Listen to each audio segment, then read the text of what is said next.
Hello? Am I alive? Maybe. Am I alive? Oh, no, I definitely don't know that. But am I live? Gotta wait to see if I go live here. Maybe I'm not. Okay. I am live because I can hear it playing from my speakers in the other room. Okay. Great. Nice. So I'm just going to ignore that and hope that you guys can't hear that. Awkward. Anyway, what's up? How's it going, everybody? So you know, the first 10 minutes or so is called the filtering in time. It's where the person talks to their chat, engages. You might think people do that because they want to like engage and care. That's not why it's done. Your first 10-15 minutes are spent waiting for people to come, because although the notification goes out, not everybody immediately clicks on it, obviously. So if you are in chat, hello, how's it going? What's up?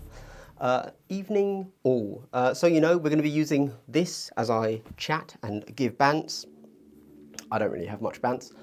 But then when we go to like playing with other things, whether it's the top down or maybe some hobby later, I'm going to swap over to this bad boy, which is, as you can tell, I've got that completely squiff, but it's what I've got, so there you go. When it comes to the exact framing of this, I realise it's relatively poor, my bad. But you can see me up here, that's my normally that's my 2-player camera up there. You can see here still, and then you've also got this alternative angle. So you've got loads of stuff going on. But for now, because that's a little bit odd, we'll just sit here and chill. We'll just sit here and chill. Vector Shaman, what's up, buddy? Finally finished painting my hive city. 3 Chalnath sets into 2 buildings, 2 sets of old Imperialis, and the leftovers used to make gangway system through the city. Fights over 4 or 6 Necrotars. Sounds super cool, actually. When I started putting together all of my Chalnath sets, I suddenly realised that if I had like some more sets, then I would be able to do something real cool. Obviously it would be purely narrative, right? But there are enough tiles and floors that you could end up with a legitimate ruined cathedral with 3 valid floors to play on. And I was like, how much would this cost me, considering that this is now no longer something you can buy? Maybe not. Because if we quickly jump to, is it this one? Yeah, so at some point I'm gonna bring this bad boy out and just quickly discuss like the validity of using such a large piece of terrain in Kill Team. But obviously the answer is like, don't do it. But we talk about why. But yeah, when I put that together, I was like, ooh, maybe. Gin and the Sheep, I am going to talk about, well, no, I was saying like, so what I have planned to talk about the terrain setup is like, I don't know, 5 minutes that with me I'll stretch out into like 20, but live streams normally go for like 2 hours, so I might just sit here in total silence. Good evening, Hugh, what's up, buddy? Marty, the trick is to put out the best hors d'oeuvres out in the first course so people arrive early. So, yes, I agree, and I think I'm going to do that. I'm going to do like, you know, 10 minutes, and then I'm going to do what is actually a video. So I'm going to hit record, and I'm going to do a video where I actually talk as if it was a proper 15-minute video that I would put on my channel, right? So, I think that's early enough. You know, we've got the filter in time. Double hello there, good sir, from Mikhail. A double hello to you. Oh. And a double hello to you, to everybody that's currently watching. Hello, how's it going? Hope you're feeling very wholesome. We then have Padoru is cool, just scalable everything. That's true, you can do that. You can just make everything scalable. In fact, you do have to, but I'm thinking more along the terms of like viability for how it just plays on the ground, even if you ignore verticality. And then we see people were unaware that others watch me, and they're now catching up. That's great. Sen House, lovely, and Marty, small world apparently. Oh, Fedora is about to drop his hot guidelines, that's great.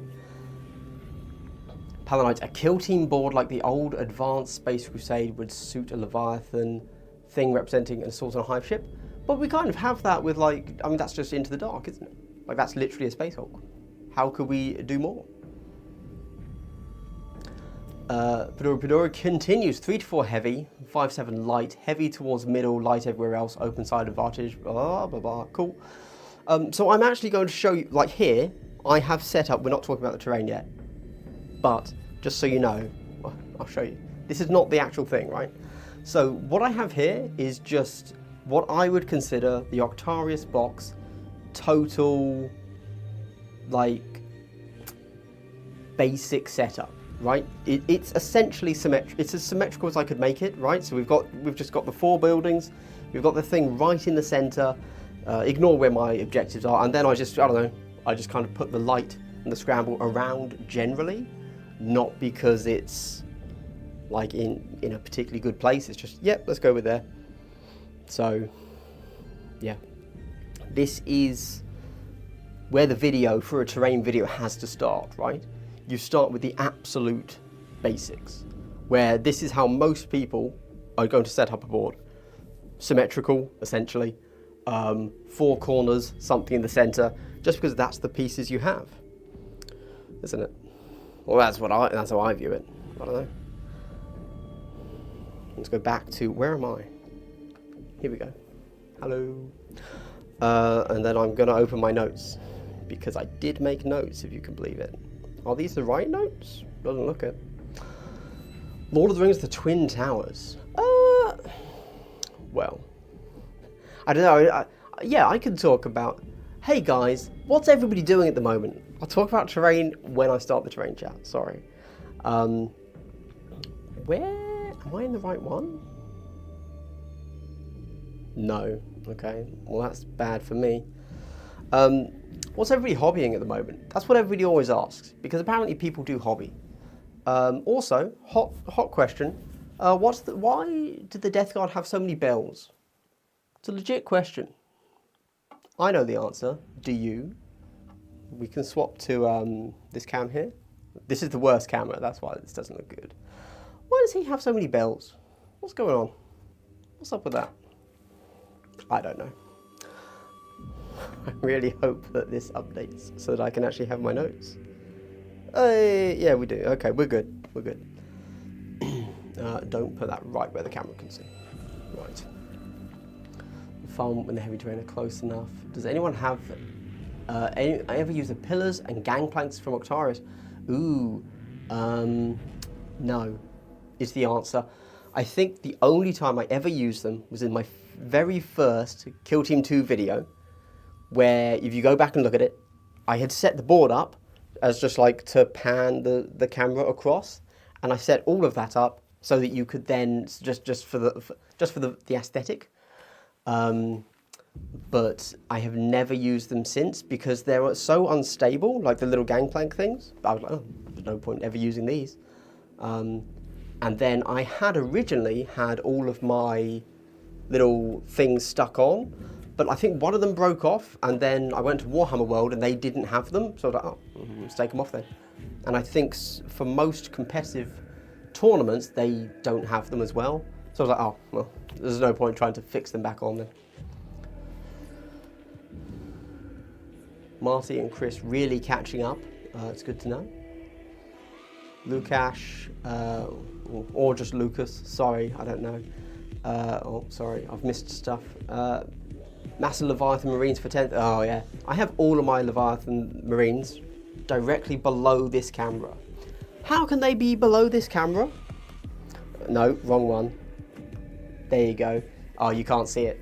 Never mind. There's no point me saying it. Basically, this is a table, and then just beneath it, I have another table. And that's because I'm using something called the Spider-Mind table, which is just, it's a table that raises itself up 6 inches from the table I actually have. It's really good. Like, very expensive, but for a very niche purpose, it's like the only thing you can get, and it's very good for that. There you go. but they're all right beneath that camera. Killteam Ken finished the day's hobby, now getting cat and dog hair out of the carpet. Don't you have kids to do that? Isn't that the whole point of kids? To do work for you. Lucas, hi from Poland, painting my Curse City at the moment. Curse City was such a lovely set. I actually sold mine because when I moved to this place, I had to have less stuff. And that was one of the things that had to go, but I really liked my Curse City set. And I was a little bit sad by how GW treated it.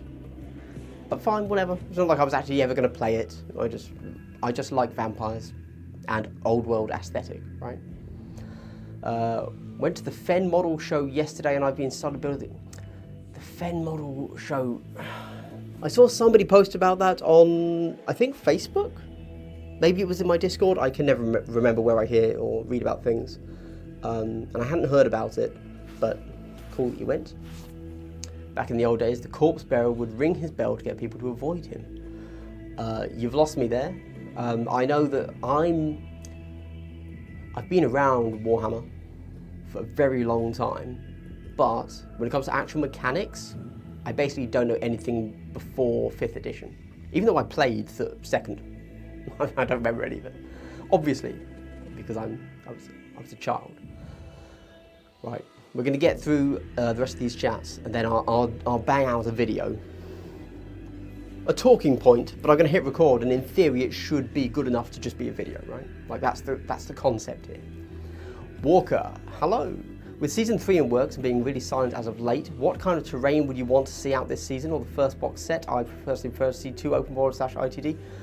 Man, I mean that's the big thing. So obviously Valrak tells us a bunch of stuff which has varying degrees of credibility, but one of the things he doesn't seem to get told by his leaker is the terrain. So we actually have no idea what the terrain is. We kind of know the first 2 teams in the first box, and he's talked about like Space Hulk. I don't really value. I think he's too far out to talk about that. That sounds like a mixed signal to me. I don't know, just guessing. But he hasn't mentioned terrain at all, so we do not know. And so it's pure speculation. Obviously, there's the memes of like jungle. I can see a reason for it. Like if you look at what Warcry did in their season, it's like, okay, well maybe they've decided this is the jungle season. Everyone, you know, we've got the Warcry jungle and then we've got the Kill Team jungle, and that's what we're doing this year. But at the same time, why would they double up? That seems insane. If you want jungle, just go and buy the Warcry stuff now. I don't know. I really don't know. But you could totally do it like, you could make jungle work. In the last edition, jungle didn't work, Deathward Forest, but you could do it. It would make sense. 2 AM, go to sleep, my man. Damn. You found my, oh. That's great. I'm glad that Chris and Marty have connected, 2 long lost brothers there.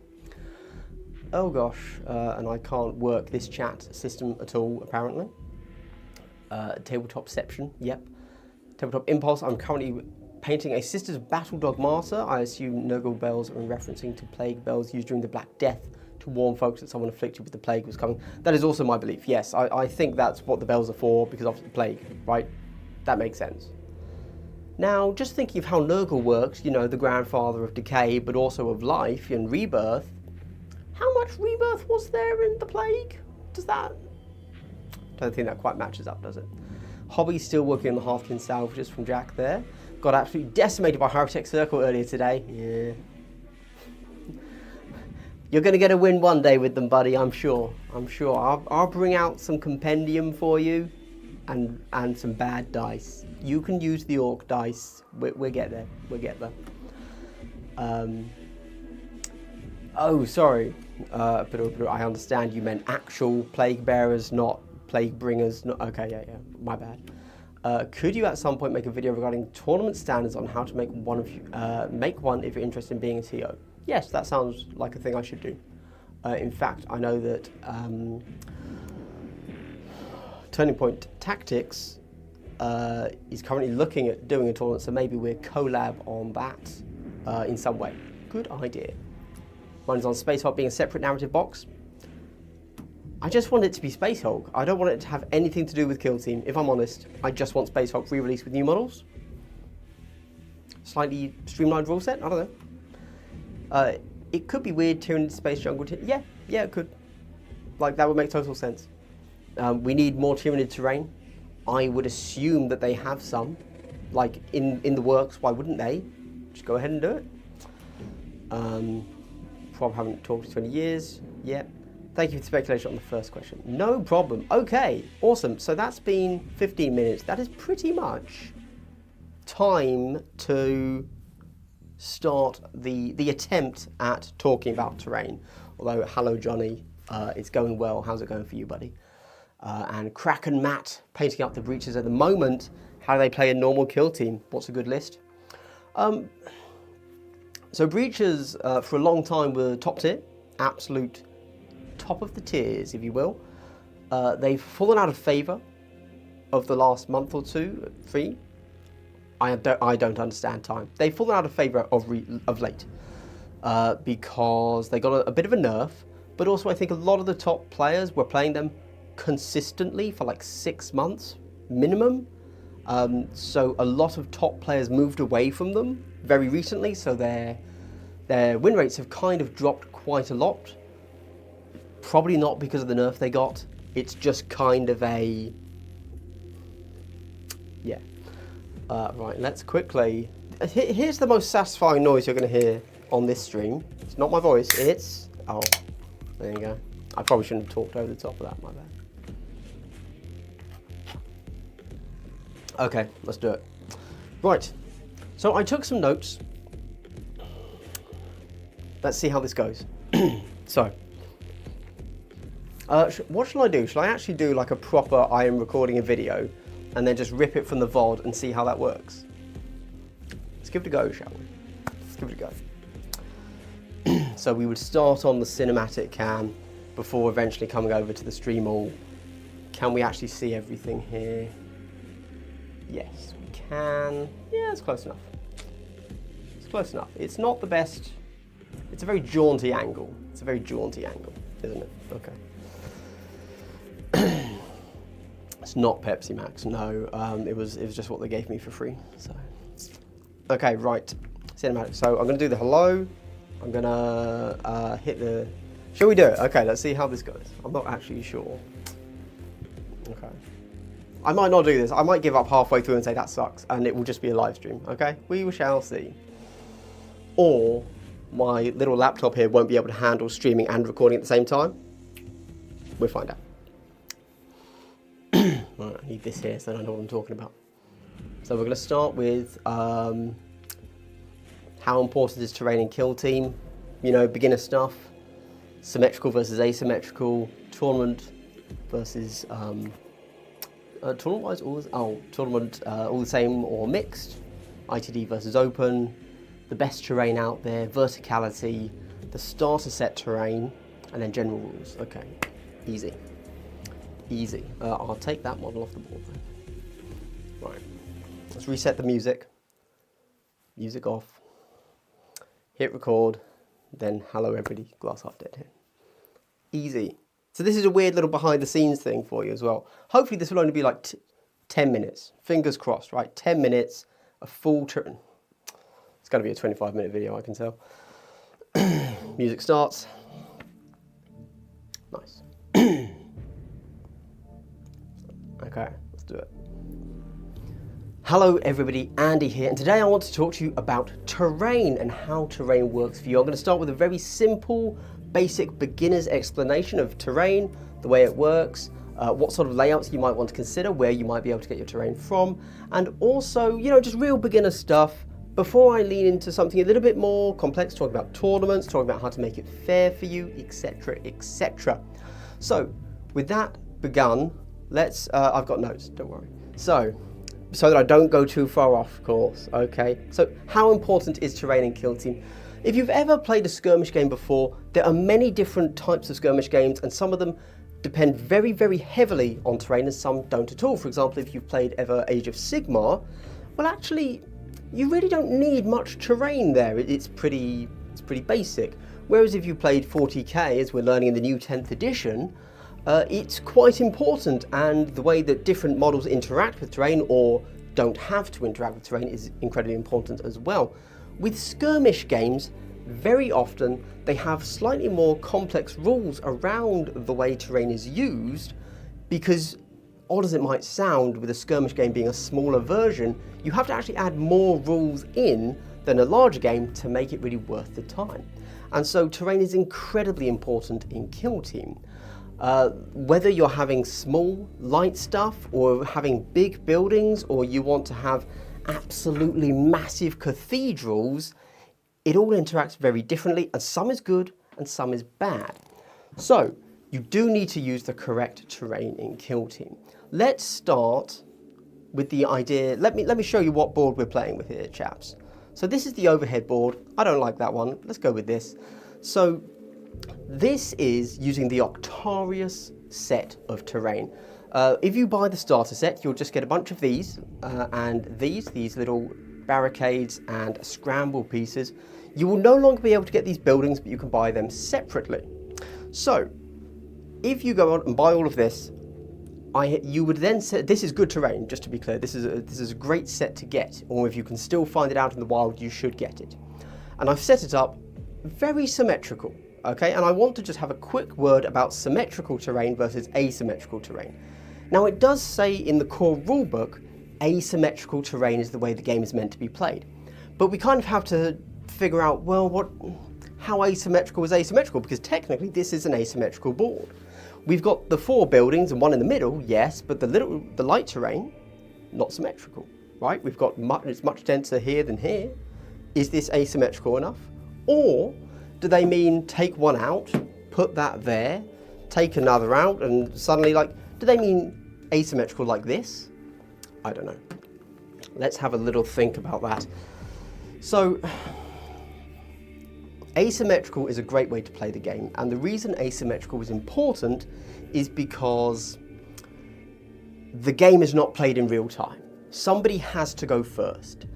Someone has to be an attacker, someone has to be a defender, somebody makes the first move in the game. And if you have an identical board, whoever goes first, or second, whichever one, will have an advantage of some kind. By making something asymmetrical, you are giving the power to negate the first/second activation advantage. So asymmetrical is important, and it allows for another player choice in whether you want to go first or second, as that will allow you to deploy first or pick which side of the board you're on. So it is very important purely because we are not playing a game that is played out in real time. There you go. So asymmetrical is important. However, I do want to stress, if you're playing on a symmetrical board, it's really not the end of the world. It's fine. Like, this is a fine board. You could play on this board. Nobody's really going to say, oh, that's an unfair board. Well, okay, some people might, but they're losers, forget them. Harsh takes. I do apologise to everybody. My bad. However, I think this is a very acceptable board. The Octarius terrain is good. However, this could be made to be a better board with a simple change, which is removing this centre line of sight blocker, replacing it in the corner, putting that there, and then putting it to the side. There you go. This is now a better board than what we had before, using exactly the same pieces, but because this and this are very different pieces of terrain in the way that they work, and then we've deliberately changed this so that it's not just directly in the center, this is now a better board. There you go. However, that's not what I want for my first example, so I will quickly put those back. Tournament-wise, so this is a quick note on tournaments. If you ever go, hold on. If you ever go to a tournament, you might go to a tournament, certainly in London they do this a lot, where every board will be the same. Every board, everybody brings their own set of whatever they're playing, Octarius, Into the Dark, whatever, and that's the board they will play, and all 20 tables or whatever will play an identical board. And that's really cool if you are able to do that. However, a lot of the places, for example Spain and Poland, tend to not do that. They will have a general concept of guidelines, but the boards won't be the same. So maybe one board is Octarius, but the other will be a Chownath, or it will be just a random collection of boxes, and they will play on that. But it will be, for example, this here is still roughly this here, but with a different piece of terrain, then it might play differently, but that's okay. It's fine. If you're looking to tournament play, both are valid. Don't worry about it. Personally, I've actually taken a real liking. I hope I didn't just knock the microphone too hard there. Personally, I have taken a real liking to every board being different. Don't get me wrong, every board being identical, being Octarius, whatever, is really cool. But I think if you're playing, 4, 5, 6, 7, maybe even 8 games over the course of, 1 or 2 days, the point of a tournament is to flex your mental muscles a bit. If every single game is the same, but you're just changing the position of the objectives, it's not really doing the same thing, in my opinion. And I think that forcing your players to play on similar but different boards is actually a very good thing to test their skill. There you go. Right, Into the Dark versus Open. This is obviously only going to be a very small note because I don't have my Into the Dark set out. Into the Dark's great. I think it's a really great format, really cool terrain, but all of the missions and deployment layouts, you just follow them from the book, which is amazing. I just want to say how good that is, just to be clear. So you just follow that from the book, no need to think about it. Book tells you exactly what to do. Unfortunately, we don't have that in Open. In Open, we have to figure things out for ourselves, which is why there's so much discussion about it, because Into the Dark, you can't go wrong. It tells you exactly what to do. Open, you can go very, very wrong. So, there you go. Right. A quick note on verticality. So, verticality, as we can see here, let's go back to the stream all. This set, and pretty much every set you are going to buy from GW as a single set, is one floor, which in this instance is 3 inches. Yep, 3 inches. But if you were to buy Chownath, which I have over there, it's actually 5 inches. Doesn't really make a difference, it's fine. What matters is the number of levels you are playing on. I would say, and this is generally the way it's played because it's easiest for everybody, but Kill Team should be played on 1 level. Now the reason for this, Into the Dark obviously doesn't have levels. It has one floor, 1 level, that's fine. You don't have to worry yourselves about climbing, dropping, vantage points, etc. 1 level, like this, like Octarius, does give you the ability to use something called vantage points, which is where you are able to shoot models easier. Cool? Fine. Everyone's pretty happy with this. It's a thing that you have to play around often, as it can cause feel bads with sniper nests. For example, if we see this, we have our little barricade here on this terrain. This actually is a really good way for you to not be able to get shot if you have the correct models, because you can shoot from conceal if you have a silenced weapon. To fix that, that can sometimes be a feels bad, you just turn this around. There you go. Now you would not be able to hide despite having a silenced weapon. If that's something you want to do, that's something you can do. Cool. However, why not play with 2 or 3 levels of verticality? Great question. That's because of the way movement interacts with climbing. Climbing is very, very restrictive unless you have the fly keyword or special equipment. So with a single floor, that's fine, but there are some factions that basically just can't climb. Like, the slower factions, we're talking Necrons, Death Guard, their compendium, but whatever, and Hearthkin Salvagers. You can give them equipment to climb, but they're not really built around that. Like, they're not balanced around, oh, these guys have to climb 3 levels to get to an objective or to get a good firing point, right? Like, it's a lovely idea to think that the devs thought, oh, all of our teams are going to be playing on 4 different levels on a board. No, devs have not considered you doing that. If that were to happen, everything with fly would just become infinitely better, and Void Dancers are strong enough, we don't need to give them a second floor to play around with, okay? Verticality is cool, but, and I'm gonna give you the hot take of the video maybe, it's not needed. You don't need to have a second floor, even on open, okay? Even on an open board, you don't need to have any vantage points.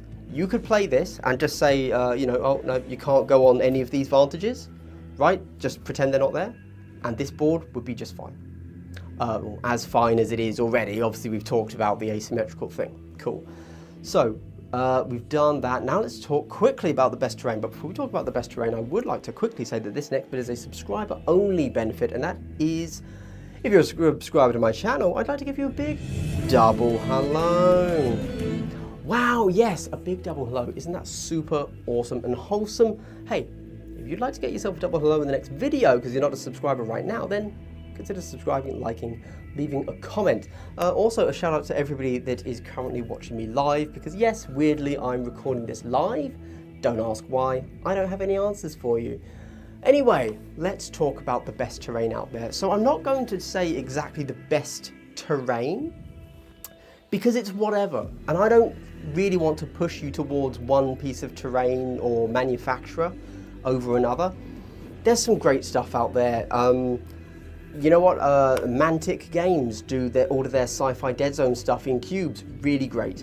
This Octaria set is generally considered to be like the best, I guess. Like from everything Killteam's released that is open, not into the dark, everybody agrees Octarius is the best set yet. We also have a bunch of old stuff from GW that you can buy. We've also got things from the MDF supplier range. There's a lot out there, and so I want to tell you what you should look for when you're looking to make your own board. Okay, so let's say you don't have access to Octarius. I've got Octarius. You can't really buy Octarius anymore. So this is cringe. This is gatekeeping. This is bad, okay? I would like to point you towards two sets that GW does do, which is, let me reach over and grab them, this here and this here. So, these here, these Munitorum crates, which I have not painted well, let's be clear, are just, which are just pretty standard thing, pretty standard block. You can put these down.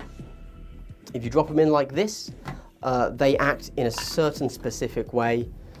This is a nice little piece of terrain. It will cost you the same as this to get up due to the way the climbing mechanics work. And if you don't like what it's doing, just put like that. You can make it smaller by putting it up like that, and there you go. Because footprint is a very important thing, which is why I'm going to then point you in the direction of these right here. So what these are the ruins, the ruined walls, which you can still buy, to be clear.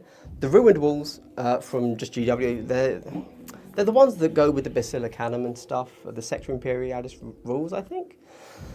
Now, the reason these are the best walls out there is because when it comes to Kill Team, we all know Kill Team isn't really Kill Team, it's Movement Team, right? And so the more space that you have to move on the board, the more you are able to express your skill in the game, or your lack of skill in the game, and that's really what we're trying to do here. So with these being such thin walls, but still being heavy, you can place it here, and it's having a huge effect on the board. It's creating lots of blocks of line of sight, but it's not stopping your movement. It is stopping your movement there and there, but it's not a huge brick, right? Like, if we do the same thing here, right? We put that there, we put that there. This is roughly the same little square profile of heavy. This stops you from moving anywhere here. This allows you full movement within that same footprint, right? There you go. There you go. So any sort of like thin walls you can get are really good, I would say. Cool. Right. Thin, heavy, doesn't restrict movement. Everybody's at front. Cool. Also, just to clarify, you can do this. This is totally fine, and this will just give you a vantage point in the center. That's okay. The reason this is actually a good vantage point is potentially, if you want it that way, is because it doesn't have any of these barricades on the side. So you could stand up here, you could be shot. It's not considered an overpowered barricade, whereas sometimes this piece of terrain really can. There you go. Cool. So if you're looking for terrain out there, you do want, I genuinely think that thin, heavy is the way to go. Nice. Okay. The starter set. I want to quickly talk about the starter set, which is this. If you remove these 5 buildings you have the starter set terrain. Now, I think that the starter set terrain is really good to start the game with, obviously. And I would say that if you're still undecided about the starter set terrain, before you go out and try to track down the rest of Octarius or try to track some other buildings down, I would recommend continue playing with just the starter set and just find anything that can give you 2 levels. You know, like these really useful boxes here. There you go. That can be, just put that there. Suddenly, you will have a level, okay? A level that you can jump up on, all right? And that is going to then demonstrate to you how light terrain interacts with vantage points. And that's something really important for you to know before you get into the rest of Kill Team, if I'm honest. It's going to completely change the way everything works for you. And then, again, with this here, with your really useful box, your 1 vantage point or whatever, and then only the star set boxes, I would say, then, after you played a few games with all of this light and a few vantage points, then I want you to play the same again, but make all of the light heavy. And once you understand how that game plays, maybe you'll understand just how powerful the keywords you can apply to different bits of terrain can make everything. Okay, cool. And then I want to do very quickly, because this, as always, is taking much longer than I thought. General rules and things to keep in mind. Right, so on this board, typically, you're going to be having a deployment strip at the back of 3 inches. Okay, sorry, square. Then, so you want to kind of, here, let me move this stuff off, right? So you have a deployment zone 3 inches. Placing a barricade there is probably a good idea, right? Nice. Is that kind of it? What else do you need to think about when you're placing terrain? What comes next? What do we think comes next in this? So we've got our 3 inches. People need somewhere to hide. So you put a barricade there. Great. What comes next? A movement. Okay, that's how far they can move. Suddenly, whoever has deployed at the front of this 3 inches and then just made a normal move forwards ends within cover in the center of the board. Okay, great. Nice. However, a lot of teams also have a dash. Everybody has access to a pre-game dash, but a lot of teams also have like Into the Breach or so they can do essentially a full team pre-game dash. So you might want to consider having something at the 3-inch mark. Let me put this terrain back because I don't know what I'm doing. So you want to make sure that both, or wherever your deployments are, you want both sides, both deployment zones to have adequate cover, which could just be one big building. Like, you know, you generally also just, do you want lots of cover or not much cover? I'm gonna give it a hot one and say that with everything I've said so far, you'd be better off with not enough cover rather than too much cover. Obviously that really does depend hugely on who's playing, and probably if you're setting terrain up in this way that I'm stating, you know who you're facing off against and you can just kind of move stuff around and play how you want. If one of you's Pathfinders, put more terrain on the board, all right? It's okay. But if, let's say one of you's Felgor, it's like, okay, well let's play with a little bit of a lighter board today and see how that plays, right? So anyway, you kind of want to have stuff at your 3-inch mark because people need to hide when they deploy. And if you don't give enough deployment cover, if you don't give enough cover within the deployment zone for people to hide behind, that's not good. You generally want enough cover to hide behind. Nice. You then want to make sure that there is somewhere for them to run to within 6 inches. So this here is perfectly placed right there to be something that they move and then after 6 inches still have cover off, right? Nice. Then you want to be thinking about your vantage points in the center. This wouldn't have to be a vantage point. That cover, that could be a vantage point, right? And what you want to do is get down low and check your line of sight. Which objectives can this see? So we've got 1, 2, 3. Cool. Those are in our size. That's kind of fine. And actually, that's all it can see. So this would be, I think, a good vantage point. Because it can't see anything, to be clear. Okay, it has quite a demanding presence, a commanding presence, but it can't actually see any other objectives. To be clear, I set these objectives up not looking at the terrain. It was for something else. But you get down to eye level, you know, get your little army painter toy, right? And you say, okay, well, where can I see from up here? Where am I not crossing the lines? I can't see anything. These 3 objectives are like totally safe from this. Not the whole of this objective, but if you're just on this side, you won't be able to be shot. So that's a great vantage point. It's tempting, it can do something, but it's not mandatory for you to get up there, right? Well, that's kind of it. There you go. There's so much more you can think about, and certainly, really, those are your 2 keys. Set up a 3-inch mark, a 6-inch mark, and make sure there's stuff for them to get to, okay? And then when you set up your vantage points, make sure that they don't have scope of more than, I would say, 1.5 objectives. That's a weird number, I understand. But on this here, this was actually a perfect position, because if the enemy placed poorly here, then you would be able to shoot them. But if they move forwards a bit, you wouldn't be able to shoot them. That's a half objective you can see. So 1.5 objectives per vantage point is, in my opinion, a good number. And that kind of dictates everything, really. So if each vantage point, and you've got 4, can only see 1.5 objectives, that is easily your entire board filled. Cool. Final note about density. I touched on it very briefly there. Oh, we have to talk about doors as well. Density first.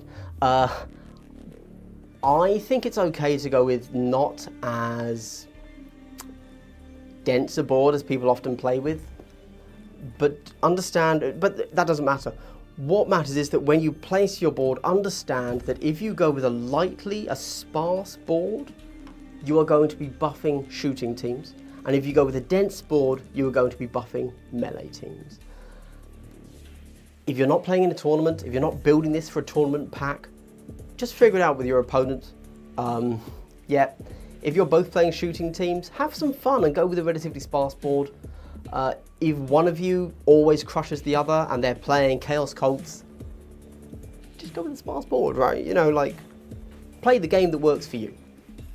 Finally, we'll talk about doors. So this is, here we go. If we look up here, all of this Octaris terrain has doors on. I will let you know now. All of the competitive tournaments play with these doors as being something that can open and close. Okay? Sorry, they don't really open and close. It's not the same as Into the Dark.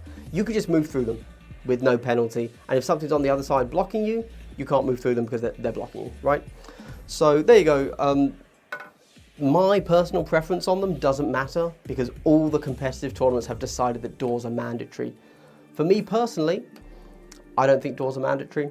I think that doors are something that were needed to shut down some of the early teams that were very shooting heavy.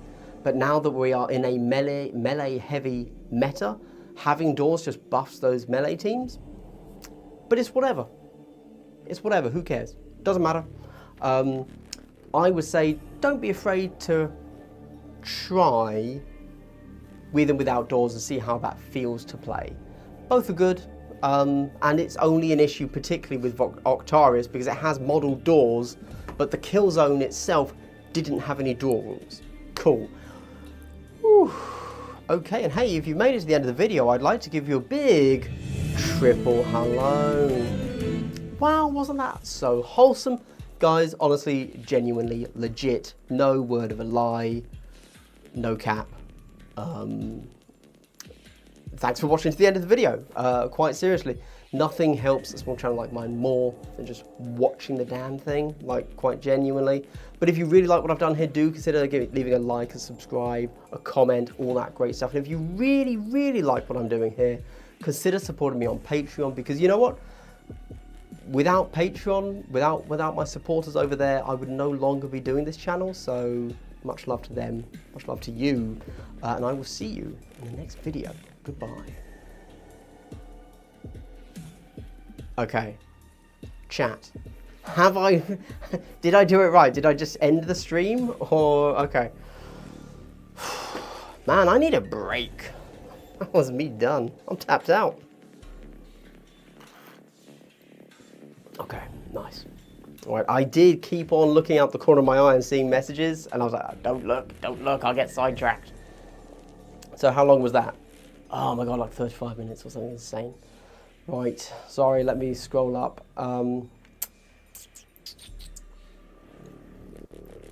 Right.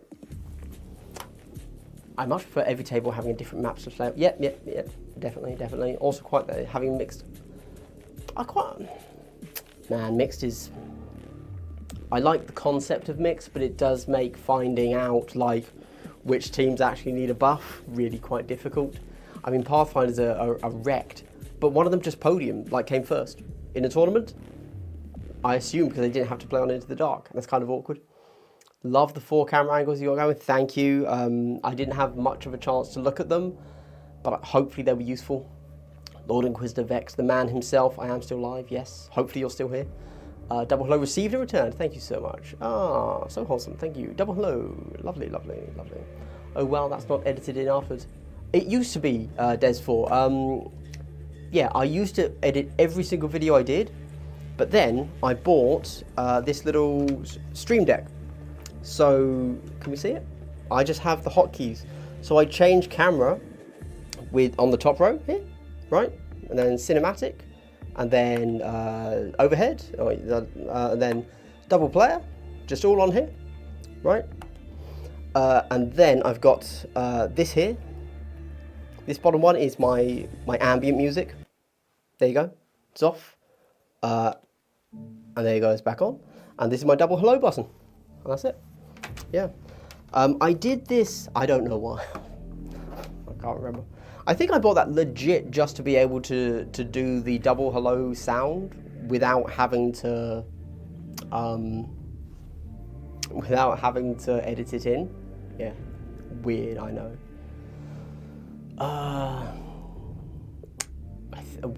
I think you just missed the double hello, but we can do more. Not actually live. Oh, okay, clearly I scared Lord Inquisitor Vex. Fair play. Can't argue with that. I think he's already gone, Jim. Sorry. Yeah. Just he's reading. I had no script, just bullet points. Wholesomeness from Andy. Well, I do like to throw out some wholesomeness sometimes. He is live, but he may feel weird. So yeah. Okay. Why wouldn't Lord Inquisitor Vex stay for an actual video though? Shady. Can I explain climbing this rope? I can now, yes. No, it's push button team. You can also, oh, have I missed it? Oh, just skipped. Glass, if you'd like to try some different terrain size for Kill Team, I'd be more than happy to give you some sets from my mini factory page. Yeah, I haven't seen your my mini factory page, Arcane, but I have seen some of your work. I'm trying to remember. It was only a mini of yours I've seen, I think. That is a good laser pointer. I agree. It shows up so much better on camera. If we quickly go to the stream all. This looks great, doesn't it? So clear, no mistaking it. See it in every angle. Absolute banger. To my eyes, doesn't look like that at all. Yeah. To me, it's like a faint red line, but on the camera it works really good. GGWP, thank you. Really great terrain insights, thank you. Thank you. So question, how do you rank the Season 1 terrain boxes? Ooh, I'll do that in a sec.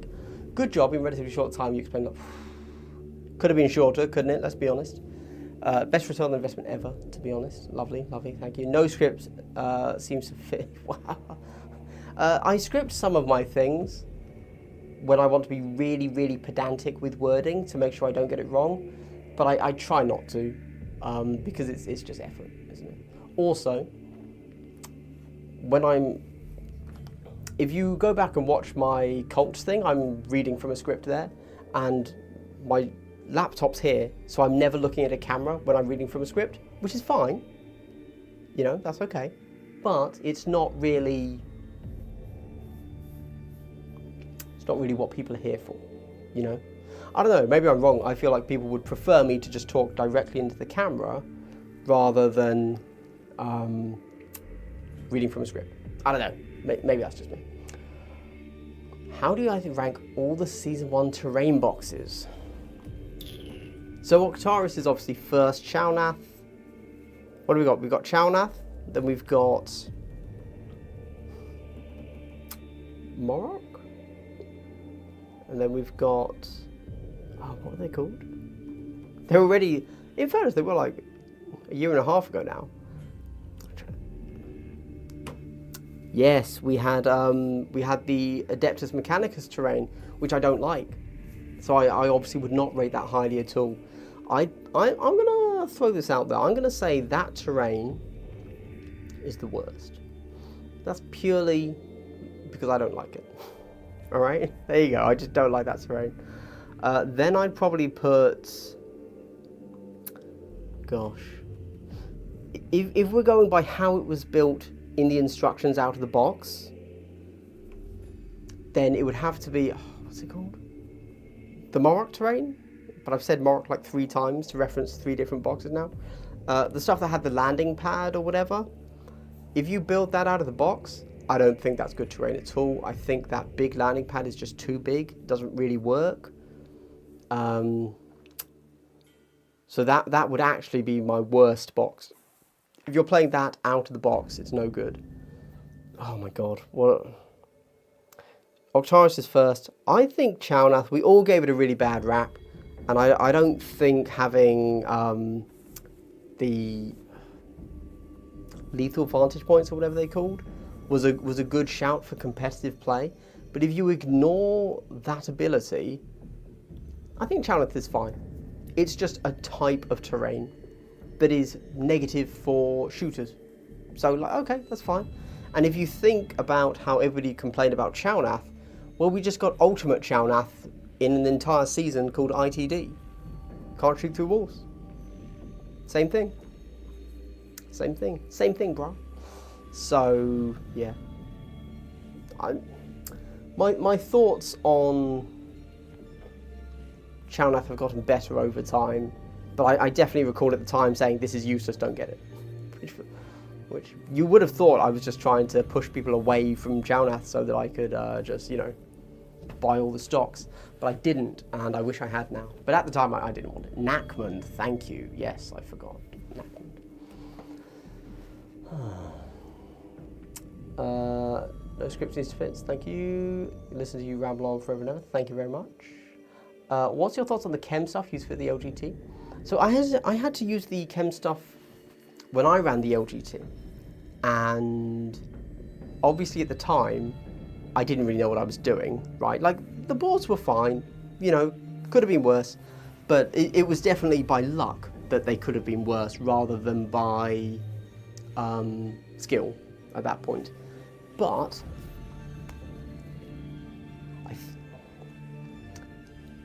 so again, with that, much like over here, you have a lot of large pieces. Like, they have huge pieces which are great for 40k, but if you have a piece this big and like that, you know, that tall, it's like, well, what am I doing with this? You can't fly on top, so it's just a huge part of the board that you just can't use. And it's a circle. Have fun finding that line of sight. Like, I don't think it's ideal, if I'm honest. There are some good bits in the chem zone, but it's clearly a set that is not designed for kill team. Not that anything's designed for kill team. Let's be honest, even Octarius was designed by the model designers because they thought these looked cool, and then kill team built around them, right? But yeah, and almost certainly it's a product of the material that the ChemZone GameMat.eu uses, because they have the ability to print large blocks of stuff very cheap because they're using whatever their resin or plaster or whatever is. which is a benefit of that material, that system, but it's not great for kill team. So good for 40k though. I'll PM you a link on Discord. The catwalks are my fab for kill team just because of how they collapse, but the new refinery set might actually be the best for it. Okay, sweet. Yeah, drop me some stuff. Okay, yeah. You know, I'm going to be needing someone that can model that new Norn emissary, but scale it up 3 times so I can print it out. So maybe we'll chat, or make a manta that can be fully magnetized so that it breaks down to smaller pieces. Just saying. That's what I was talking about with my patrons in Discord just 2 days ago, I think. Octarius, Nakmund, Shaunath, Morok. Okay, real down on Morok then. That's fair. I don't think Nakmund's terrible, I just don't like the aesthetic. That's all. And I think also with Nakmund, there was a lot of consideration around how would it play in a competitive tournament. Would you actually be using the smoke vents? And I think also the smoke vents there are written differently to all other smoke, and it's a bit cringe, a bit awkward. Needs to come up with a map pack for the chem zone stuff, as the TOS needs some help to come out. Oh, the TOs. Well, I mean, I think it's Isaac who's doing LGT, and presumably is having to use the chem zone stuff, so I assume he's made one. Like, he did all of the London stuff before Turning Point Tactics kind of redid their own map. So I assume he's done one, I guess. He knows what he's doing. Bruce, how's it going, buddy? We all loved Chalnath when it was killed. So, yeah. The Kill Team 18 stuff, which is literally just Chalnath. Great set. So beautiful. Such a shame they've discontinued it. But they have.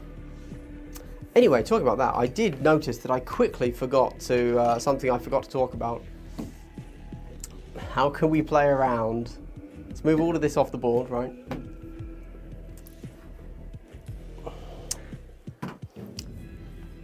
There you go. This is how Kill Team should be played, am I right? How could you make this work in a game of Kill Team? You can't, is the answer. There you go. Not really. However, it's not as useless as it might seem. Because if we... how can I best do this? You can kind of see it here, actually. Let's try the dice cam. Here you go. So there's actually a lot going on in here. So it's not like a total lost cause. How does this work? There you go. Oh my gosh. So it's not like a total lost cause, because even once somebody's moved inside here, you've actually got like more cover you can use, and you can still climb. It's not terrible, you know. Yeah. Obviously the front's not doing anything, but we look at the back. That's three. You know, we've got 3 levels, you know. I have more of my stuff here, but like, you could do this. I've got all my Chalnath stuff down there, plus this. I've got 2 boxes of Chalnath, plus this, all built in different configurations, plus the Sisters of Battle terrain. That's when I got the idea of actually all I need is a few like planks to connect the big buildings, and I'd never touch the ground on the board, right? Like you deploy in the buildings, that'd be sweet. That'd be sweet. But it wouldn't be good competitively. But if I ever get around to doing a narrative Kill Team, this is probably what I'd do. I mean, I'd have to finish painting them first, right? But you easily can just say ignore the ground, and so then this is just 2 floors, and with this being the ground floor. Beautiful. Really fun game, right? You can have this in this corner, and then you have the Battle Sanctum in that corner, and then I have 2 more big buildings here, here, and here. Just connect them with pathways. That'd be sweet. Sweet. Makes me want to do it. But can I be bothered to finish painting this building? Hell no. It's been like this for ages. Anyway, let's go back to the stream wall, sorry. I'm vaguely attempting to keep it on the stream wall more than just pointing at my face. 5-inch per story scale, the problem, yes. Yeah, but in reality, you just make everything scalable, and it's like, okay, whatever. Deal with it, you know. It is what it is. 3-inch scale and periodic designs would be absolute hotness. So the thing is, if you recall, they made such a big deal about how large their hull was. When they released this stuff, because they took one of the new dreadnoughts and they put it, let's see if it will still work, shall we? You can see me on the 2-player cam still, right? They took one of the dreadnoughts, got my Ballistaris right here, okay, and they put it, hold on, here we go. Can we see? Yeah, there we go. There we go. Does it go through? The base doesn't go through. Oh no. So anyway, they made such a big thing about how they'd scaled up all of their terrain because Primaris were bigger now and everything's bigger. So they wanted everything to be bigger. And we all know that size matters, but apparently when you can't get it in the hole, I don't know where I'm going with this, but you get what I'm saying, right? Anyway, add a comment, double hello, thank you. The Quinn's gun is cackling. Oh, I know, right? Let me tell you this. Void Dancers suck. We all know it's true. However, as the only non-Space Marine team that is APL3, I really want to play Void Dancers. I've been itching for it. I've got lovely conversions. They're the Blood Bowls. They look beautiful. And nobody's talking about them, right? Nobody's talking about Void Dancers at the moment. And I'm like, yeah, now's the time. And then I go and check out, you know, Cyrac and Hot Sauce Teddy's like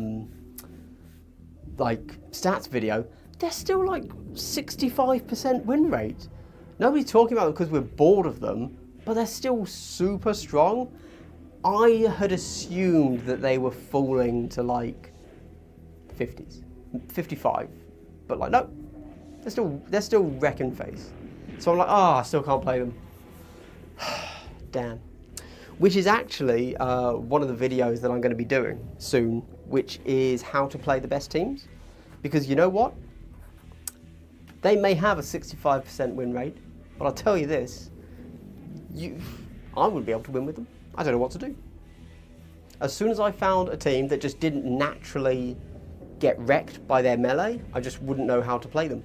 So, I need to do guides for how to play the best teams. Because there was a guy that went to Warhammer Worlds. I've used the picture of Elliot screaming at his son in multiple videos because it's like the best video picture I've got. I find it absolutely hilarious. I look at it every morning when I wake up and laugh. And I forgot where I was going. I got sidetracked by my own thought process there. And so he took Harlequins, Void Dancers, and he just got absolutely smashed. Didn't win a single game with them. Which when you hear people talking online with people saying, oh, that is so unbeatable, they need a nerf, blah, blah, blah, about, you know, Pathfinders, Void Dancers, Gelapox, etc. But then you're like me, a bit of an average player, and you play them and you get wrecked. It's like, oh, right, but how do you play with them? Because I don't know, you know, because nobody's doing a guide on them because it's clearly just so obviously easy. But people still lose with these guys, you know.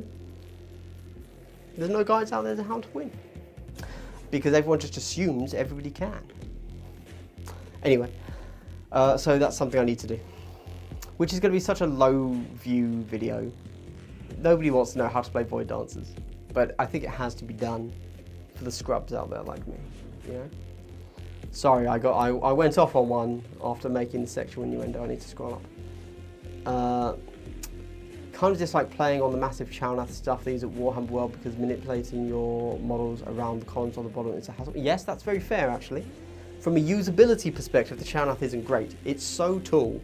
The only thing worse than this is the killteam Morok with that like spindly tower.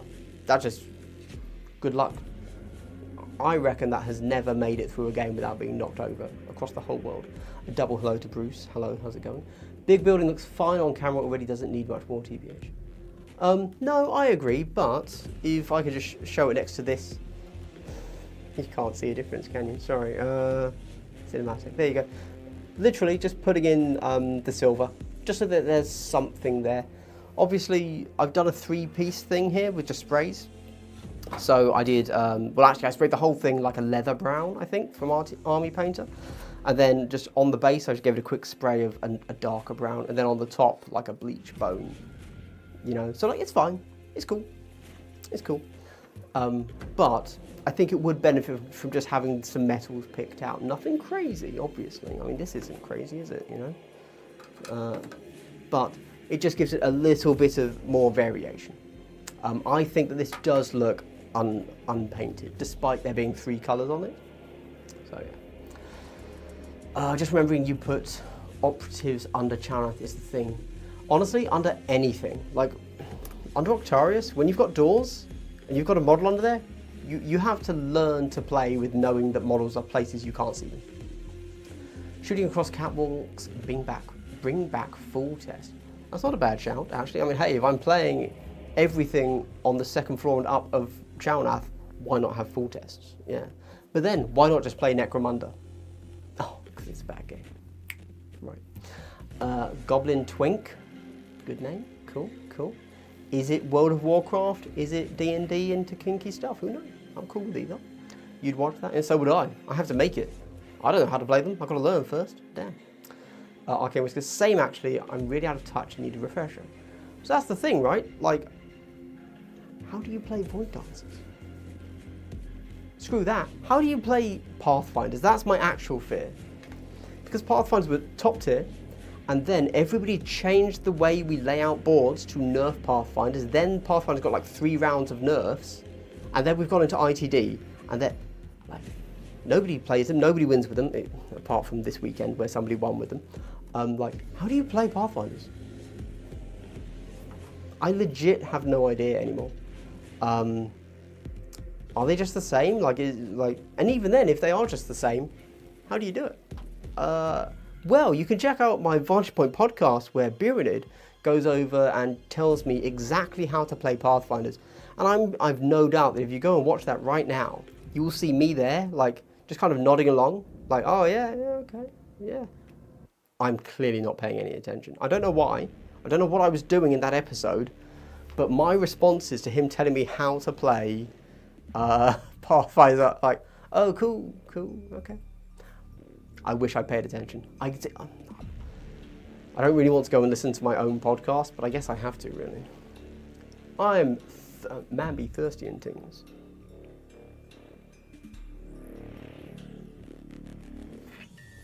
God damn. Pathfinder. Fair enough, never played. Despite being such a geek, I'm actually not into RPGs. Not because I don't want to be. I'd love to play some D&D. Or just anything. I actually don't care about the system at all. I recently picked up the book for Blades in the Dark. I have all of the... Nobody cares. Why am I talking about this? The Iron Kingdoms D&D books. Great. I got all the new ones as well, because I just love the Iron Kingdoms. That's a whole different thing. Such a shame that Privateer Press is doing weird things there and like not... Well, let's focus on Killteam, Andy. Let's stay focused. So Skirmish Game designed as a role-playing game.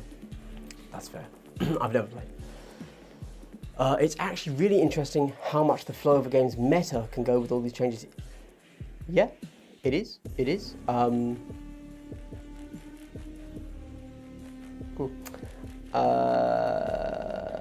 Game's meta can go with all these changes.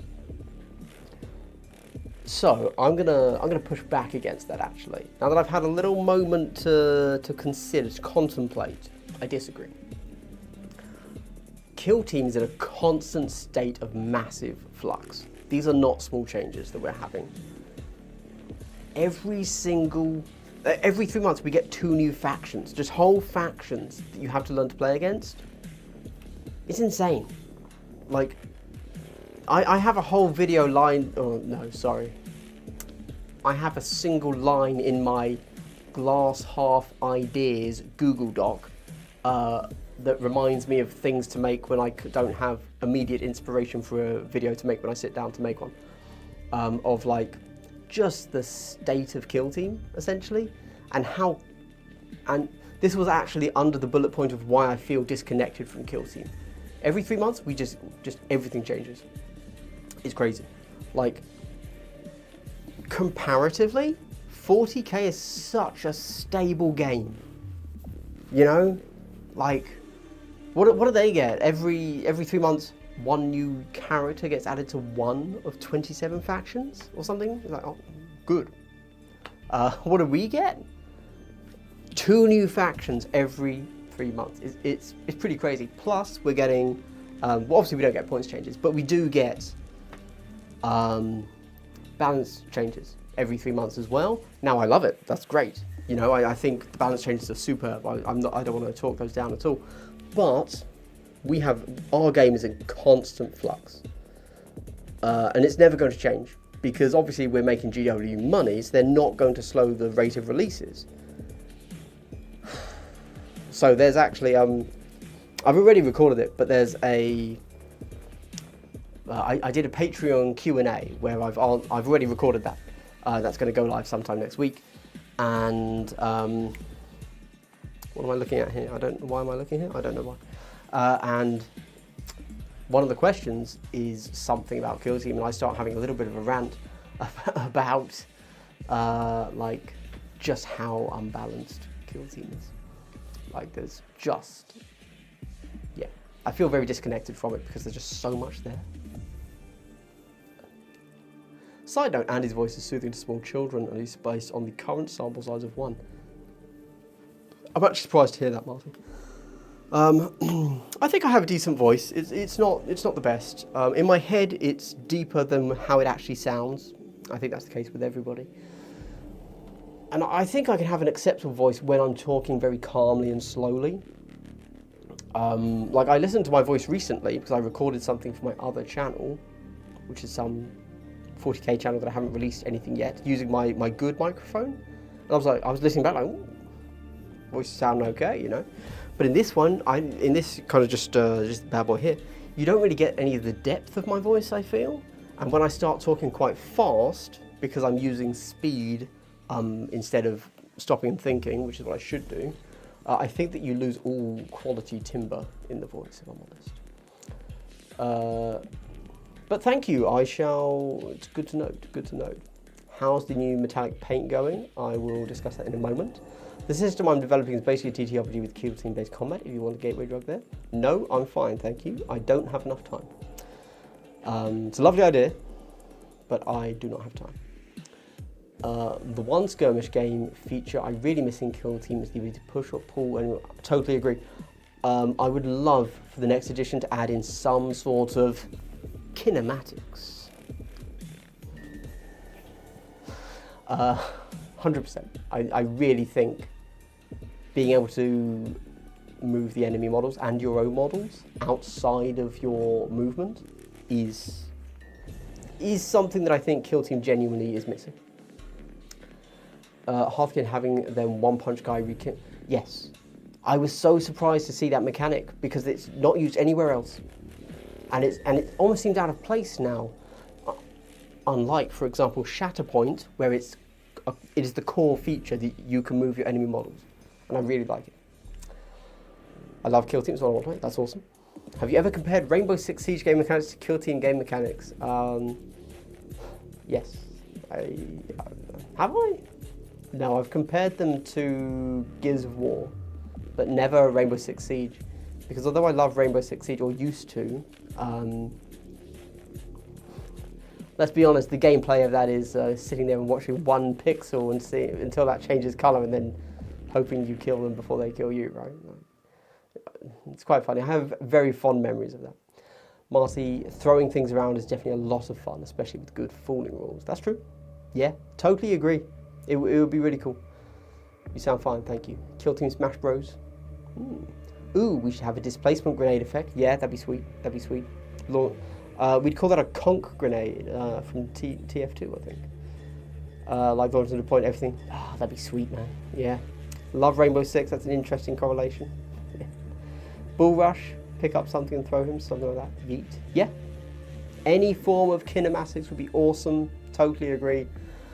Should probably stop saying kinematics now, because it was just something that I learned when I was learning to rig and animate 3D models. I have not done that in like a decade or something insane. It's probably not what that word means, but kinematics.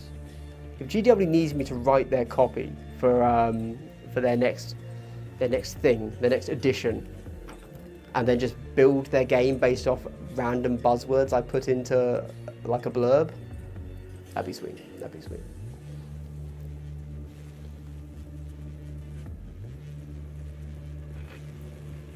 You weren't notified of Glass going live, Ben. You gotta ring that bell.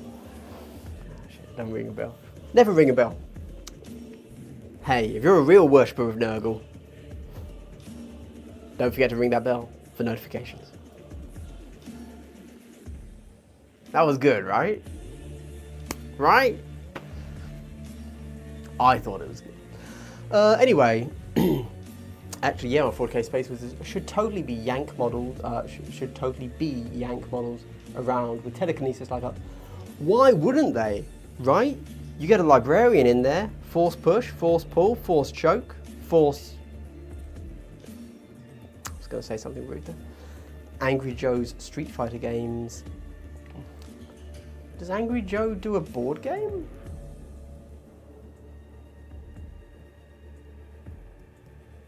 I know that he does regular live streams of games, like board games, but I didn't know he did his own. I'm okay with that. That's fine. I don't. Honestly, I do not have time to do other games. I am so interested in so many games already, and I just don't have time. I just don't have time. So let me tell you something, because that's what this is. Why wouldn't I do this? That's kind of the point. If you're here, you want to be told something. Mantic Games, you know, the guys that do Kings of War, Dead Zone, Firefight, Kings of War Ambush, among others, have recently started releasing, they're going to release Firefight rules. Firefight is their version of 40k. Let me break it down for you. It's 40k, but with alternating activations. You're welcome. There you go. That wasn't hard, was it? And I'm suddenly really interested, like, I'm genuinely really interested in Firefight. But man, I'm not going to have time to play. But you know what? They sent me their Dead Zone. They sent me Dead Zone, right? Which is their skirmish game, which I played years ago in 2nd edition, and then they released 3rd edition. Or I played them first and they've released 2nd. I can't remember which one. No, they're on 3rd. And I just have not had time. And I feel really bad because it checks every box. It's a game that I at one point loved. It's a game that I legitimately think is better than Kill Team. Better than pretty much anything. I think it's a really good game. Models suck, but that's Mantic. That's kind of their thing. That's their trade-off. They have very cheap models, but then they're just not great, you know. It is what it is. But the rules, top tier, and I was poking around their site, and they have a new thing called the Mantic Companion. And you go on their website, and you can see all of the tournaments that are happening worldwide. Obviously, they don't have anywhere near as many tournaments as GW, right? But I wasn't expecting that. But you can compare their different games. So you can see how many tournaments Kings of War, Firefight, Dead Zone, and Armada are all having. And I was really surprised to see that Kings of War, I mean, you know, we can only guess from their tournaments played, right, is their most popular game. Which I was surprised by. I would have thought that Firefight, their 40k game, would be the most popular. No, far and away Kings of War. And Dead Zone, which I legitimately think is a great game, has like 1 tournament in 6 months. I'm like, where are the players for such a great game? Real sad, real sad. And the thing is, I could play it, I could be in total love with it, but very few people start getting into a game, like building a scene, because one mediocre small YouTuber starts saying how you should play this game, right? It's the other way around. People go and find this game, and then they find the YouTuber talking about it, right? So I'm actually legitimately shook that Dead Zone doesn't get. I love Dead Zone, there you go. And you get Space Gaming, which is cool. Yeah, Angry Joe's Street Fighter game is about knocking your opponent around too, fair enough. Boo this man, boo you, lovely. He made a Street Fighter miniature game. Oh, I did not know that. That's cool. Back in my day, high elves in Old World used to yank entire terrain features and drop them on your head, a sort of stone.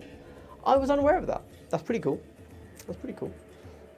Sounds like the kind of thing they should do, if I'm honest. The story about the Nurgle player getting KFC juice all on his models, then licked them clean at the end of the game is crazy. I'm just going to not think about that too much. Thank you. I'm pretty sure back in '98, GW assured us that 40k could never have alternating activations unless we awaken the sleeper and he consumes all our fun. That's fair play. That's fair play. Can't argue with that. I totally understand why they don't do alternating activations, in fairness. Like, I'm actually okay with it. Yeah. Kings of War is where all the Warhammer Fantasy battle-loving Age of Sigmar protesters ended up. Yeah. Man. So I was recently looking at Kings of War. Again, Mantic, because somehow I got onto their list, sent me a set of their new northern races. I don't know. Vikings, whatever. Viking dwarves, I don't know. Oh, Viking dwarves sound amazing. Vikings and dwarves, unfortunately not mixed. Plastics, great. Look super. Look just as good as GW stuff. I think they've partnered with Archon Studios, who are a Polish company, I believe. And now Archon Studios is doing their plastics, and they're great.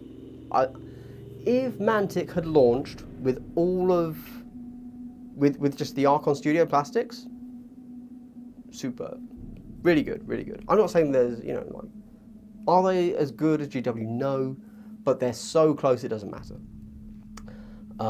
So I'm actually quite excited about Mantic making these steps forwards. But you now get this weird thing where, for example, I might be interested in going and collecting the Vermin. Sorry, the Vermin, which is their 40k Space Skaven. They will have models that are entirely, there's metal models, resin models, and then they have like two different like grades of plastic, and you just don't know what you're going to get. You don't know if they're going to be the new good stuff, the old bad stuff, the rustic, like, I don't know. So that's a little bit awkward for me. I don't really much care for that. But man, just such better game design. Like for me, for specifically what I want. I'm not saying their games are just better than any, like, I'm sure that there are some people that prefer, like, very legitimately, for good reason, 40k games. But for me personally, Dead Zone is just that little bit less competitive than 40k, a little bit looser, and suddenly just everything flows.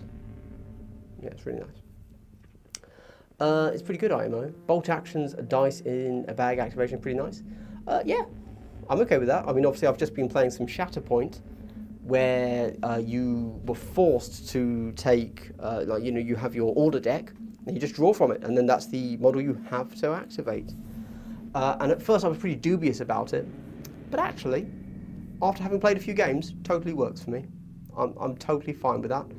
I think that, who knows what the next edition of Kill Team is going to be, right? But there are so many things they could tweak that aren't just we are changing the core rules of Kill Team to be completely different, or just we are tightening all of the rules up so that verbiage is better, right? They could add in mechanics or change, and I think that what we talked about there, kinematics, that could be added to Kill Team. Also, order, how you're allowed to order things, that could also be added to Kill Team. Like, there's lots of things they could do. Obviously, we have no reason to think they would do either of those things, right? And certainly well, this is what I would have said until we got the Hearthkin, where it said move your enemy's model, right? But I have always believed that it's been a rule of GW that they do not put move your enemy models, because it's just a social interaction you don't need to like have. You don't need to have, can I please touch your model? I am now moving it, right? Which is like, some people in a tournament could get really tetchy about that, and they just don't want to have it. But then I remember that Warcry was pushed as a kinetic game, and that was because you could push models. And likewise, now we have the Hearthkin Knuckle Duster boy who can push models. Weird. Honestly, I think I prefer my full-scale wargaming to be on unit bases like Old Hammer or the short-lived Arcane Legions thing.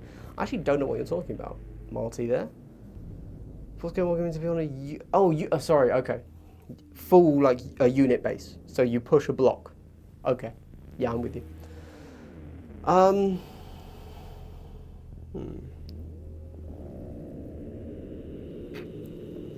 definitely curious to see what Old World does. For whatever reason, okay, I seem to have this thing where, despite me not being particularly connected with the lore and the fluff and all that stuff, and me not needing it to be a part of anything I'm doing, and me actively going against it and making up my own headcanon and fan canon for how things work in the game, when it comes to the overall concept and thinking about the narrative of everything, I don't like historical, okay? This is why I do not like Horus Heresy. It's boring. It's happened. I don't care. Which is very odd, I understand, when you actually think about everything else. But something that I really like, for example, is the idea that 40k is actually progressing again. And I'm just going to ignore the actual date. I don't care where we are in the actual date and timeline. Doesn't matter. Okay, they've moved us back to the 39th century again, so or millennia, so we can then play out the next 1,000 years or whatever. I don't care if we've done that for the last 30 years. Not a big deal. As long as things are actually progressing, that's what I like to see. And just knowing that it's happening, okay? So going back to Old World, the Old World blew up.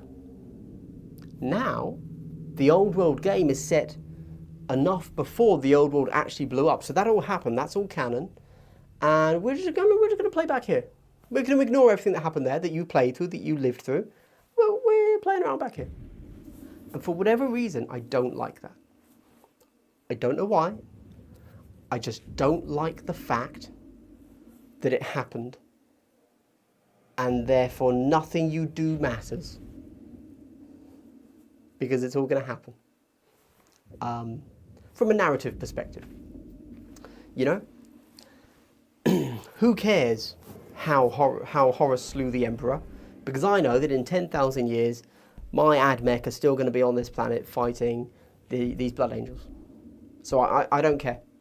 I don't care whatever little weird fan-made fanfic those Black Library writers are doing. I don't care.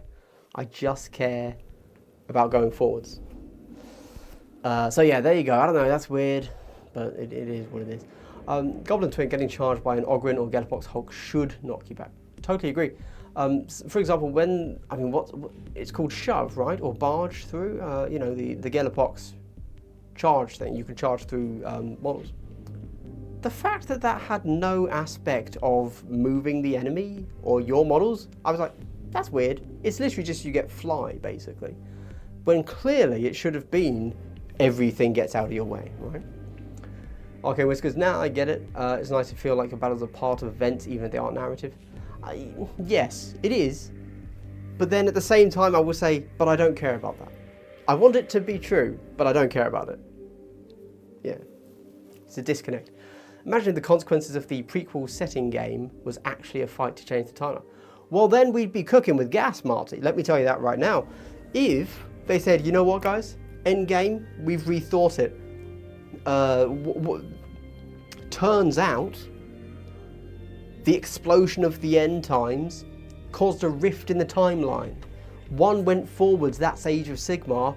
One went backwards. You are now one of the departed souls from the end times that got flung back. However long, 10,000 years, whatever. And you are reborn. And knowing what's coming, you now get to set the stage in the old world. Oh, and by the way, this is the mandatory, but this is the only bit GW has to actually say, right? The timeline will now continue going forwards from the old world. That's all they have to throw in there.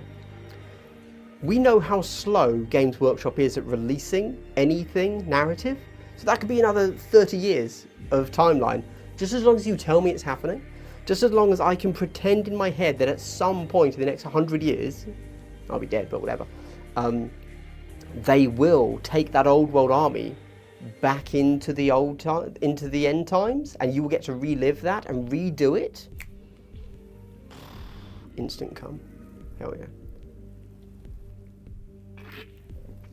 I'd be there painting my little spears silver, saying, "Oh, this is actually a little bit of weird stone." No, you're right. The comets haven't fallen yet. Oh, but my guy came back with a little shard, and he's got it in his tip of his spear. Oh yeah, that'd be me. I'd be right there. Unfortunately, they haven't done that. So instead, they've relegated it to Forge World, resin bollocks. Nobody cares. God, it's like nobody at GW has any bloody imagination. It's fine. Yeah. It's why I love having a setting and a bit of story before a mission. The objectives are the same, of course, but it's cool to have at least. Yep, I agree. It's not needed, and I don't need it ever to be said, but I need it up here. It's like when I'm playing Vermintide trying to save the world. I know nothing about it. I mean, yeah, a little bit. As soon as you kill something, but then still, like, Total War Warhammer is such a weird one, because that's all gone. And it's like their most successful games. Doesn't fucking matter. Doesn't exist. It's crazy, whatever. Having a Hulk model charge someone up against a bulkhead should probably end in... I agree completely. Yeah. If you push someone into an object, they take a mortal wound. Yeah, great. Time travel, ripple effect games are the best historical games. Yes. No, it's so lame. I don't think that would be cool. But something like that, right? Like something better than that, but like that. Like Shadowfist / Feng Shui. I actually, I didn't play Shadowfist. I probably should. I heard it was good. I was a huge fan of the Warhammer MMO game of Age of Reckoning. Yep, it's totally going to be Old World. So obviously Age of Reckoning does have its private servers that are still up. I went back and had a little go in one, and it just didn't work for me for whatever reason. Like, I don't know, I tried to start in like the chaos place, and I don't know, it just didn't work. But I do have my memories of that. I really like the cinematic to it. That was cool. Dreamy Robot. You ever plan on checking out other GW games like Necromunda or Mordheim?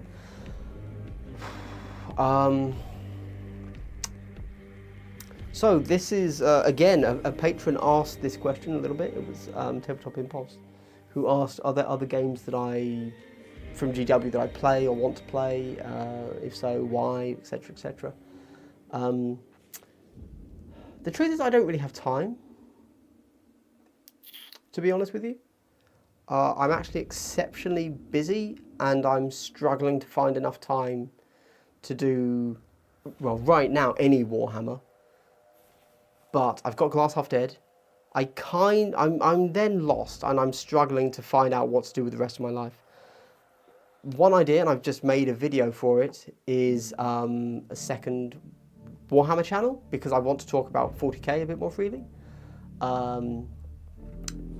Or a generic channel, or maybe I want to do a computer games channel, because I love computer games. Or maybe I want to go and write another book, because I'm currently feeling like my creativity isn't really being served by my YouTube channel at the moment, so maybe I want to branch out a little bit. I don't know. And then what is that other channel going to be? Is it going to be a high effort content, low effort content, a podcast? I don't know. Mordheim set in old times. Yes, it was because the twin-tail comet had fallen, and that was the whole point of Mordheim. You were then exploring Mordheim, where it was covered in Weirdstone.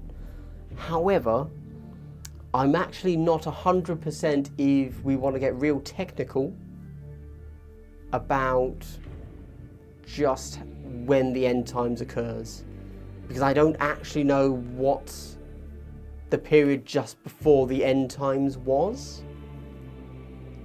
And I know that physically Mordheim came out long before the end times was something we were ever playing through.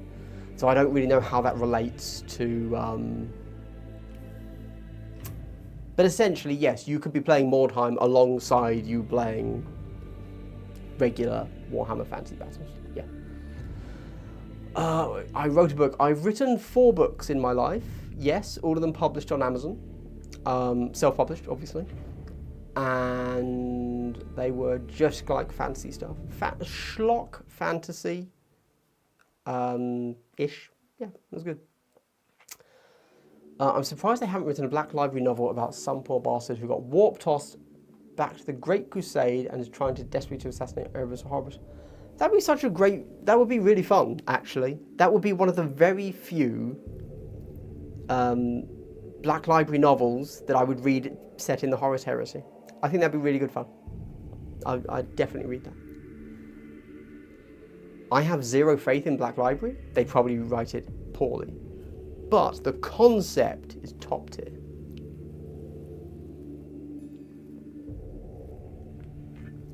Oh my god, I'm so thirsty. I'm dying. Right. Okay, well, let's move this out of the way. I feel like we're wrapping up because I've got nothing else to say really. But before we go, let's go back to the old 4 thing, the 4-way. We've all been there. We've all been there. Do the 3 counts more before the first big kills. Well, there you go, Spartan hitting us with that Warhammer Fantasy Battle knowledge. Thank you.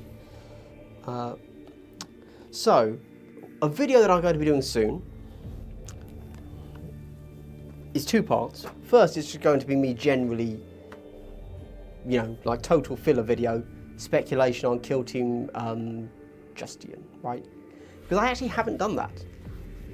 I don't know why, because they were announced around Warhammer Fest and I just did like an overall coverage of Warhammer Fest Day 1 and they were announced then. And so I was just like, oh, and these. And that was it. And I never really talked about them again. But I feel like I should probably do that now and maybe I can speculate some stuff. But one thing I know, and I think we all know this, one thing we all know is that, hello, Andre. If this blind box thing goes the same way as all the other Space Marine heroes, like I really wanted the Space Marine Heroes 3 Death Guard, sold out, instantly sold out, couldn't get them after day 1, right?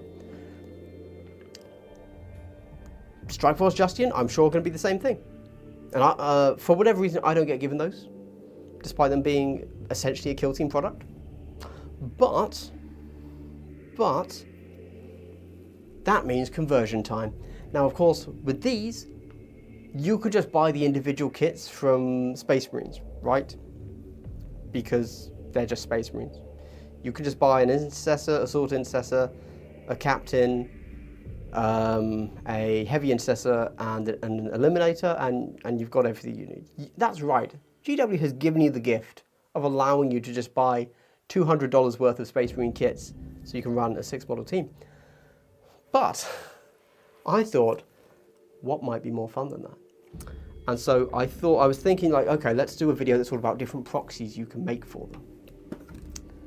And I thought, okay, we're doing conversions, right?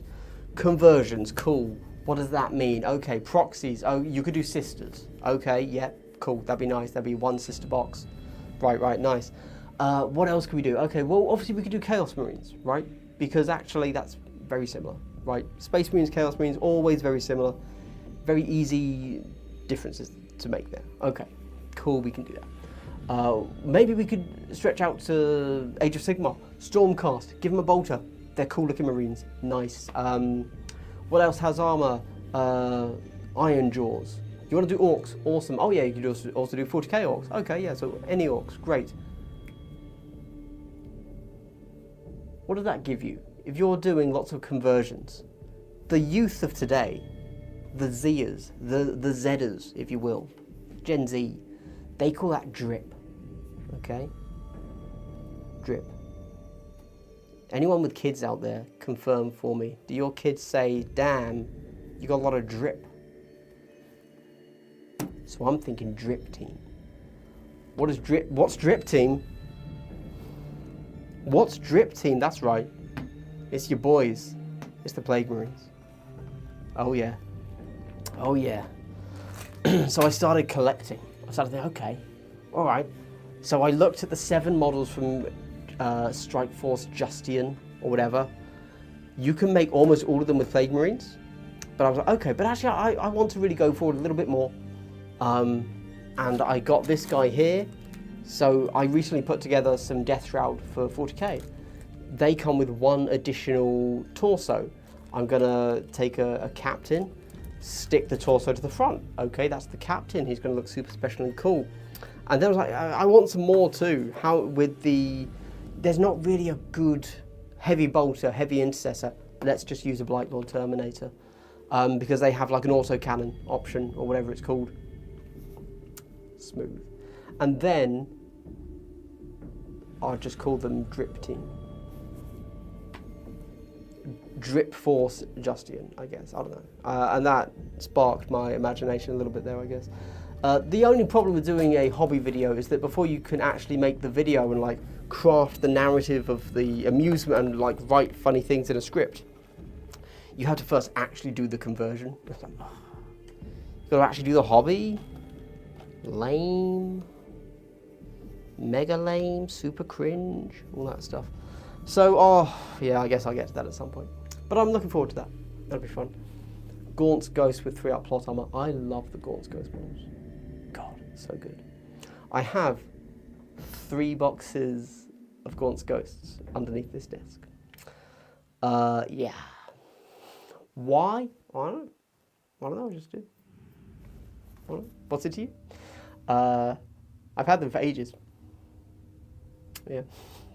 Don't know what to do with them.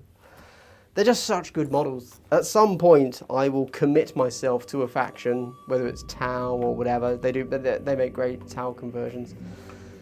And at that point, I will convert all of them into being thematically the faction that I kind of go with, right? Cool. There you go. There you go. Right, well, everybody, it's been an hour and 42. That's more than enough for me. Because we're coming up to 8:45. That's bedtime for me, if ever it was, lads. Thanks so much for watching, everybody. This has just been, I don't know, maybe it'll be a one-off thing. Maybe I'll do it regularly. I actually have no idea. We'll see. Yeah, there you go. It's probably going to revolve around whether or not I actually get my shit together and do something else with my life. Or if I just decide to continue with only really dedicating myself to Glass Half Dead, whereas I should, of course, do more stuff. G-Seal Occult characters, perfect. Tau, perfect. Both perfect for those Gaunt's Ghosts. Yeah, for sure, for sure. I'm leaning away from GSC a little bit because they are currently OP in 40k, so I can't go with it. That's not my vibe. They would make pretty cool Harlequins. Just throwing that out there. Or Eldar, like they're great poses. Anyway, thank you so much, everybody. If you made it to the end of the video, I'd like to give you a big triple hello. Wow, wasn't that intensely wholesome? Normally I say, if you've watched to the end of the video, thank you, because it really helps the channel. I don't know if that's true for streaming. Let's just say it is. So thank you for watching anyway. At the very least, thank you in chat for talking. It's keeping me occupied for the night. It's good. You know, one of the reasons I don't stream often is because I'm always afraid that I'll come on and just nobody will talk, and I'm like, well what do I do? So thank you very much, everybody. Maybe I'll do this again. Maybe I won't. I'll certainly try to do it again. Maybe for like I'll like do a tester for like a month. Try and do it every Sunday. See how it goes. Anyway, thank you everybody. Stay gangster and stay hydrated. Like I right now am not, because I only bought a Diet Coke here. Good Lord, I need some water.